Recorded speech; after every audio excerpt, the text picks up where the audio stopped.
Good afternoon. Happy Thanksgiving. I'm going to get a chance to do something I don't really ever get to do, and that's go live following a Packer game to recap and do kind of a Green Bay recap show here. And I know there's a lot of recap shows going on right now, both live streaming and on the interwebs here.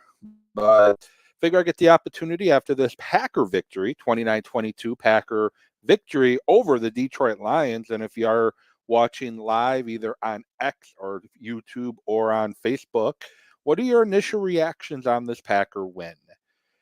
Lots of good in this game. Lots of good in this game. And as much as it pains to say this, and I know the defense gave up a lot of chunk plays, but the play of the defense, especially in that first half, I was very critical of them after that win over the Chargers, of them being shredded. But in this game, the Chargers made a lot of mistakes that basically cost them the game. In this one, the Packers forced a lot of Lions mistakes to win this game.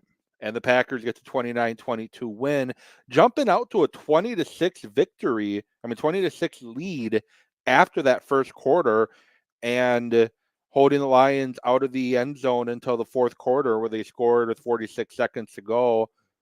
The third quarter, and then in the fourth quarter, give up 16 points in the second half, but the offense did enough in the first half. And one of the issues we've had all season long, the Bears game week one, and then the Saints game, not Saints, sorry, the Atlanta Falcons game, we've had a lot of very slow starts by the Packers. And they dig themselves into a hole. In this game, they came out immediately, got the ball. They won the toss, got the football, didn't defer. And the first play of the game, they try a pass deep down the field.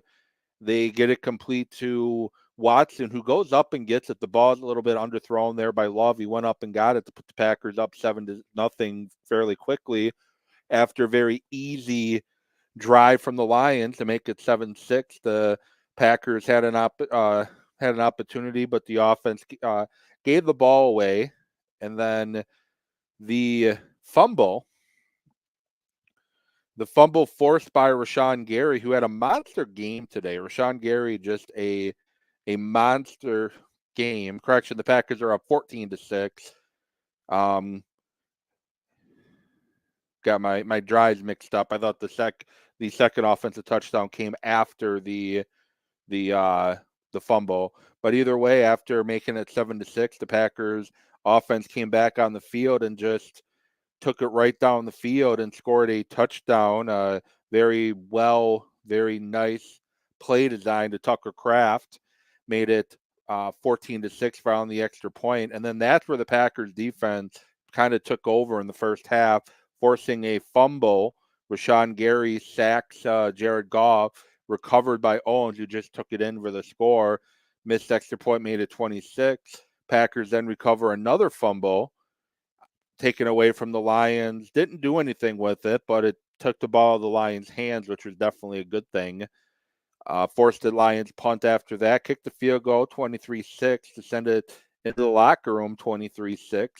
Lions' first possession of the second half just carved up the Packer defense to make it 23-14. And then we had a punt turnover on downs. And then the Packers made the final score for them, a very nice touchdown pass to Christian Watson to make it 29-14 after a failed two-point conversion attempt. And then after that, the Packers defense did enough. They forced another fumble. They forced a turnover on downs. They did give up a touchdown, but it was a little too little too late for the Lions, and the Lions fall 29-22.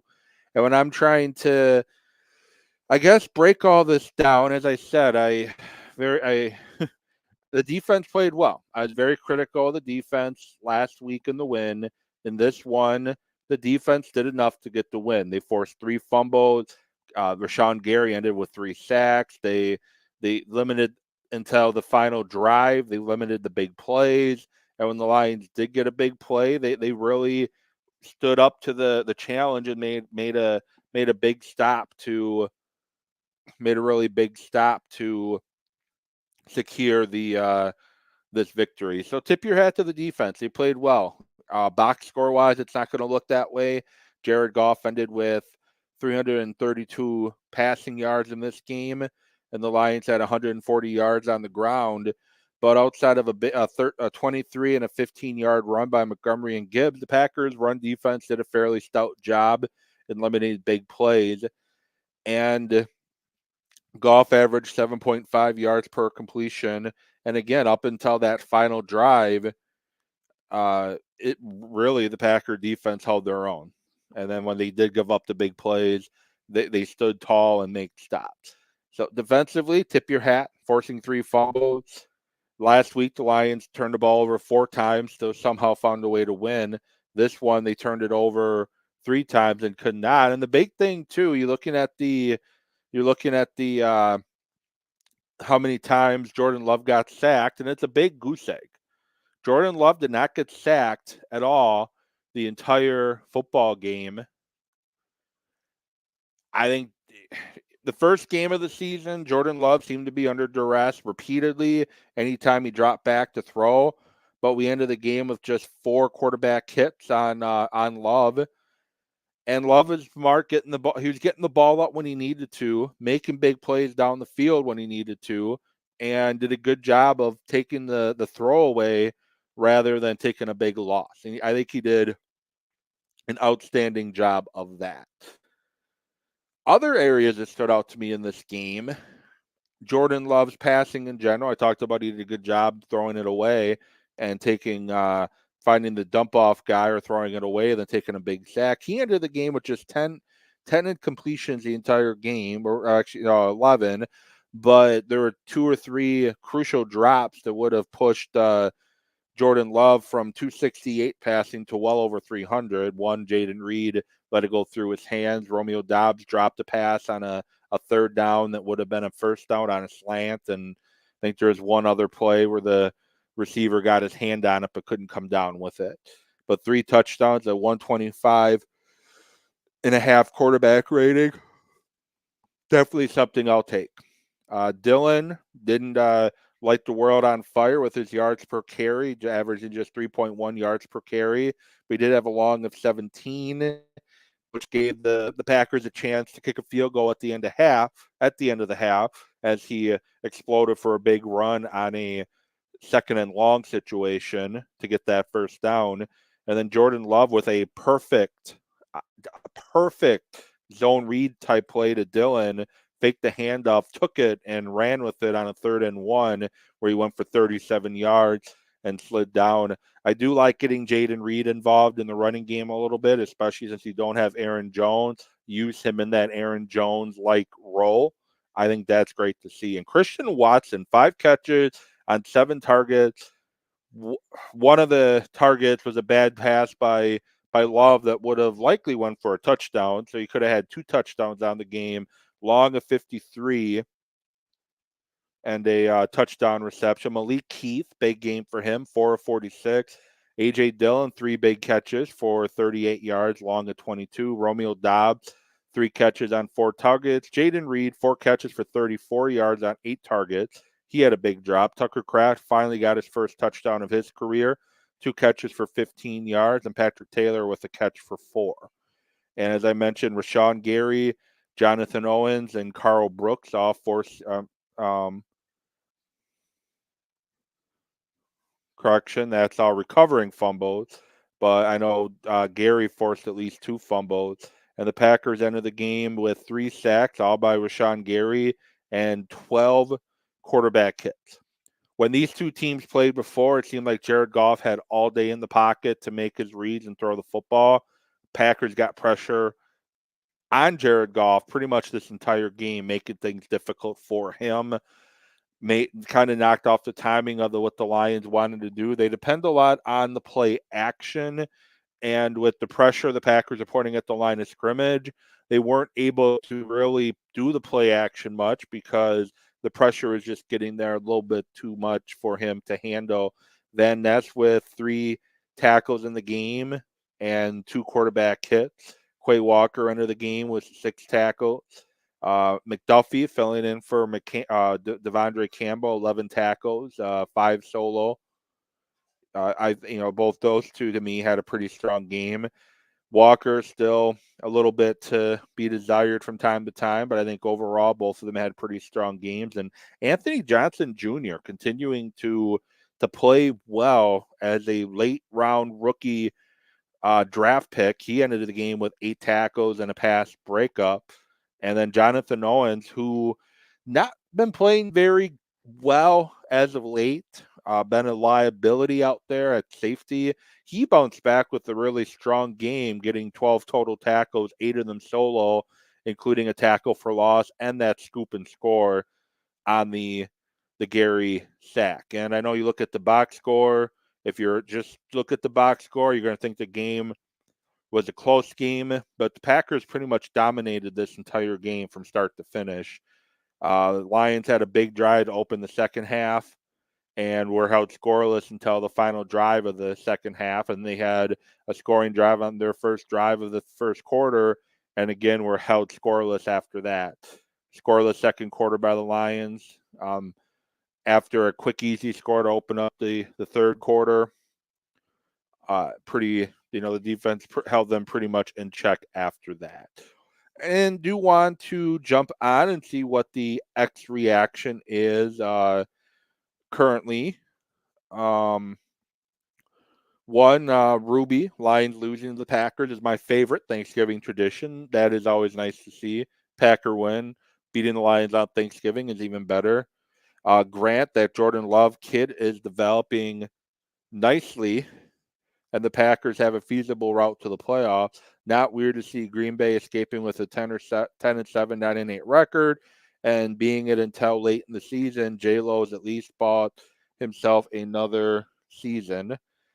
Yeah, I think Jordan Love's definitely bought himself another season. I think we got to really start looking at do we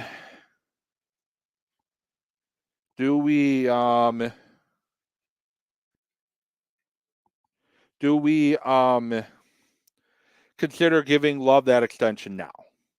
Do you give Jordan Love the extension now, or because you don't really want to take him into the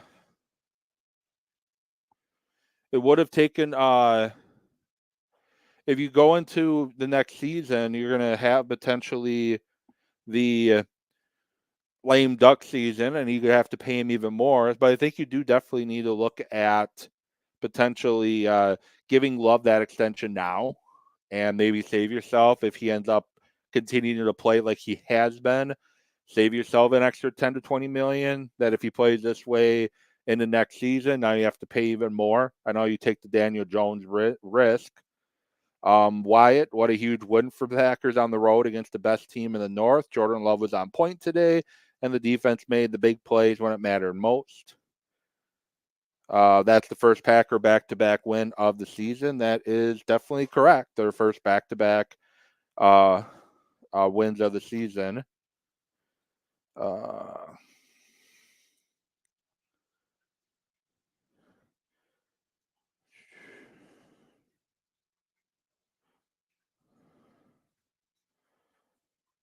Just looking through X to see if there's any other tweets with hashtag Packers that stand out to me on this game. And the thing too, the last 4 or 5 times the Packers have played Detroit has just bullied Green Bay. Just completely bullied them on both sides of the ball, especially up front. And the Packers definitely were the bullies today. We don't see it a lot under Matt LaFleur, where Green Bay steps up and they decide to be the bully and punch you in the mouth and punch you in the mouth again. We don't see that enough, and we haven't seen it enough. I know the Tennessee Titan game where they held Derrick Henry at under 100 yards, which I did predict. That's really the last time I recall the Packers actually being a bully. And it's good seeing the Packers, Siri trying to trying to weigh in as well.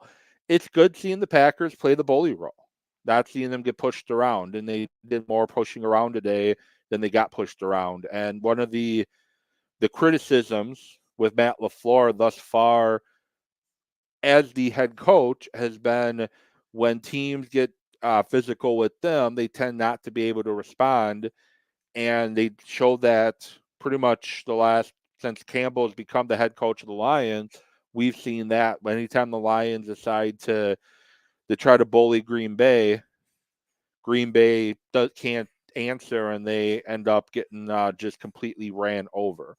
But I think overall, the Packers front seven, yes, Walker and McDuffie included, both players did not play well at all against the Chargers. I think they both played pretty good football this week against the Lions, limiting the running game. I think the biggest runs that the Lions had were when they took it off the outside.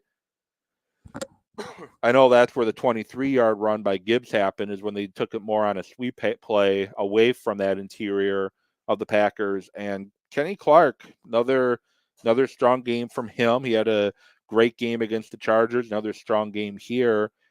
And this Packer rookie class this season, especially your Carl Brooks, who forced the fumble today, he's been outplaying Devontae Wyatt, in my opinion, quite a bit. And your Jaden Reed, Malik Keith. I know Wicks didn't play today, but Wicks is another one that all from this rookie class that are growing and playing outstanding football at the current moment right now. Hopefully Wicks is back next week. Hopefully Wicks is back. Hopefully Wicks is back next week, back from injury. So, but nice win by Green Bay. Not going to stay on much longer. I know there's a lot of other and probably much, much better and informative options out there to give the recap of the game. But Matt LaFleur, I haven't even talked about him. Matt LaFleur deserves a ton of credit for this game. Play calling sometimes can leave a lot to be desired. He doesn't seem to be a great motivator at times. And his play calling today was just incredible. He kept the Lions on their heels with the play designs, with the play calls. The touchdown, as I mentioned, to Kraft was a great play design. And I feel that he probably coached his best game in about a season and a half. Joe Barry had a good scheme, and it did help that his players actually executed the scheme. The game plan was to try to force Jared Goff to beat you, and Jared Goff didn't beat you. He made the mistakes. He should have had one intercepted, but St. Brown did a great job ripping it away from the defensive back and getting a nice play there. But I'm happy with the win. It's always nice to win. It's always nice to win on Thanksgiving. And for those that were complaining about, we want the better draft pick, let's get the top 5 pick, I would rather win and show improvement week to week. And that's what we're seeing. Packers have now won, 3 times in their last 4? They beat the Rams, lost to the Steelers, beat the Chargers, and then just beat won today against the Lions. And they've looked good doing it too. It's not like they're winning these games and they look awful doing it. They're playing good football, and at times on all 3 sides of the ball playing really good football. At times, the defense again still gives up a lot of yards, still gives up some big plays. Thankfully, they didn't do it today, and when they did give up the big play up until the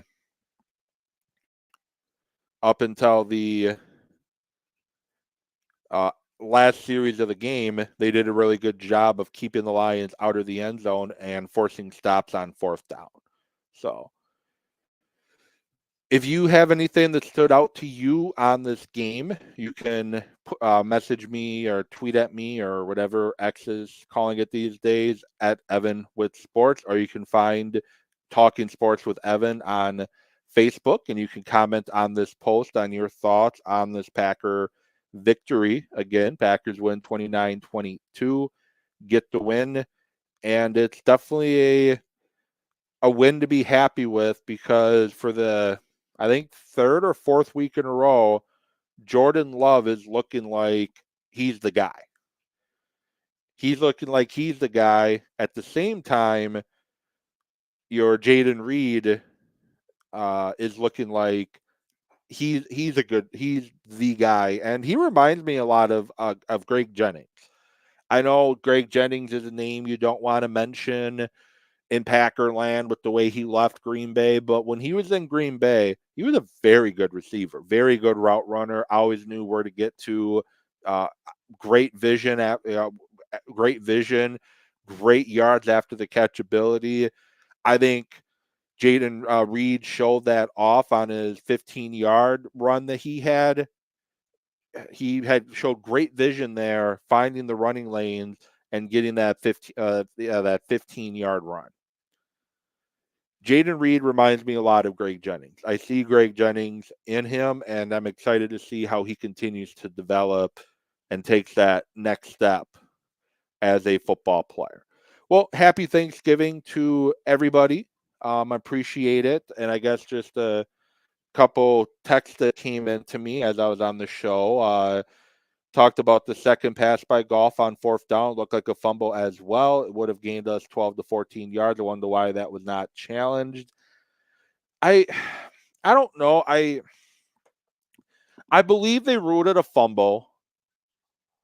Actually, I don't even know, because if the Packers would have took over, they would have had the ball in a better spot. But I don't really know. I'm guessing the Packers decided they're getting the ball anyways. We're in control of the game. Let's not have a long pause in this game. I think it probably would have been worth the challenge, in my opinion, to get that extra 12 to 14 yards. I think it would have been worth it.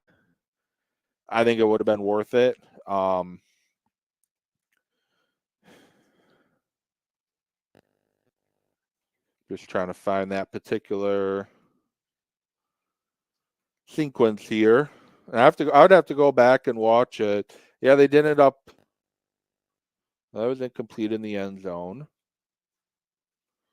So they did rule. Okay, they did.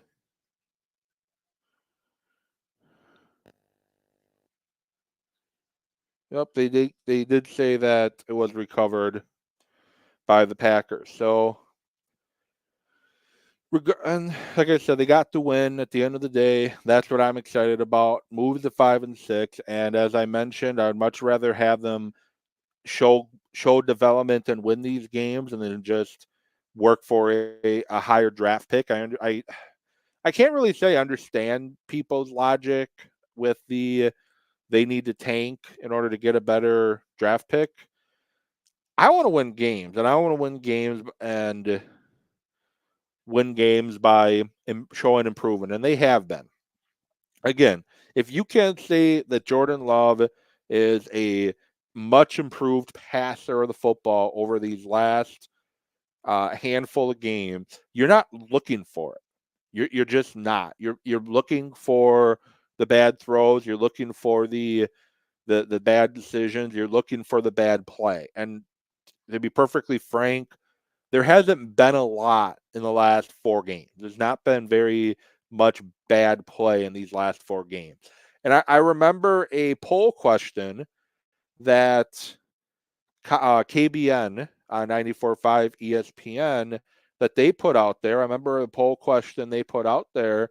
Would you rather go 0-4 over the next 4 games and have Jordan Love play well, or would you rather go 4-0, but Jordan Love continues to play bad? And I said I'd rather go 0-4, but Jordan Love play well. And I know it sounds like I'm contradicting myself here, but I want to see the young guys on both sides of the ball improve. And it'd be interesting to see you get a little bit of a mini bye here. Obviously, you're going to be without Tucker Kraft for Luke Musgrave for the next 4 weeks at minimal. So you're going to need guys like Tucker Kraft to really step up. Maybe you get Aaron Jones back in time for the Kansas City game. Maybe you don't. But I think if you get him back in time, I think you get him back in time for the Kansas City game. I think that gives you a good chance to beat Kansas City. And that Kansas City offense is not very good this season. I don't think they've scored a second half touchdown in about a month. Maybe you catch them still struggling at the moment and steal a win there. But as I've been saying, and it would be nice to win every game they have left. It's not about